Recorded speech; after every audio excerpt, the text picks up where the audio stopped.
Okay, in the previous video we saw how we could draw a little stick man and animate him as if he was moving his legs and walking across the screen. So that movie clip technique is very useful. Another thing we can do is we can take an existing image and actually animate that. So we'll demonstrate that in this video.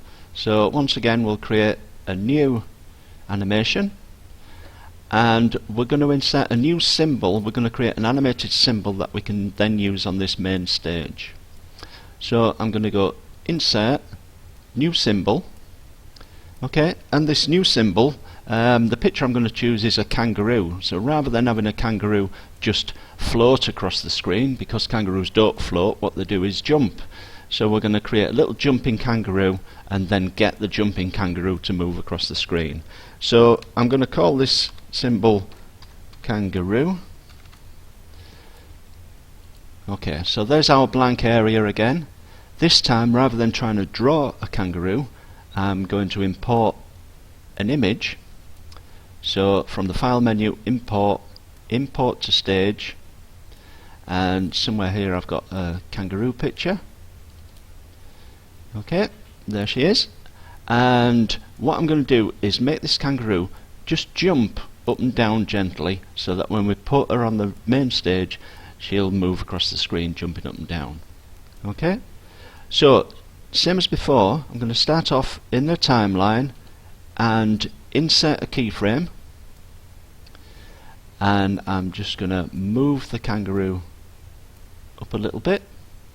Okay, and then I'm going to create another keyframe, and I think the distance there is slightly out, so I'll just move that one slightly. There we are, those are equal distance. So in this last keyframe I'm going to move the kangaroo back to its original position. Now this is going to take some guesswork because I can't actually see where the kangaroo was originally. This is where this little tool comes in useful at the bottom of the screen called onion skin.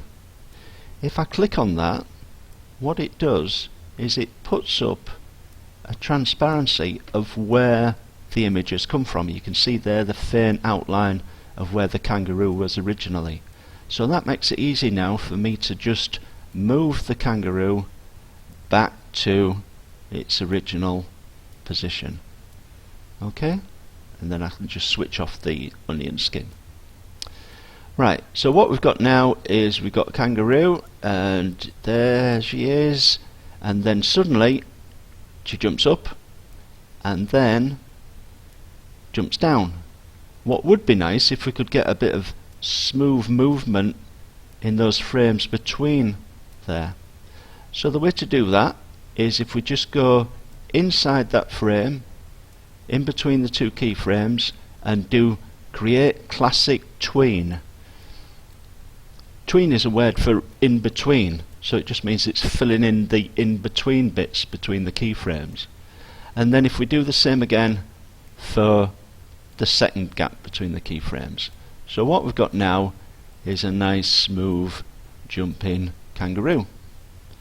Okay, so if we switch now back to scene 1, we see in the library there we've got the original kangaroo picture, which we're not going to use again. What we've got now is this symbol at the top.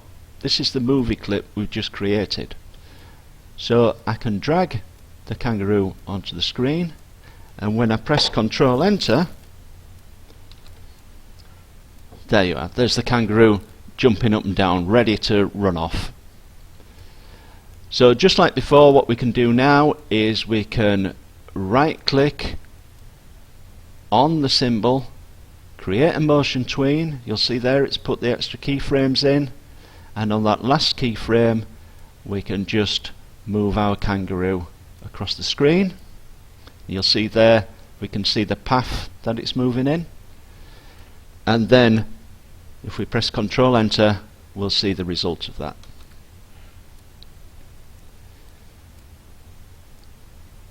Okay, so that's another example of using a movie clip, this time animating an existing image and then incorporating that in the main scene.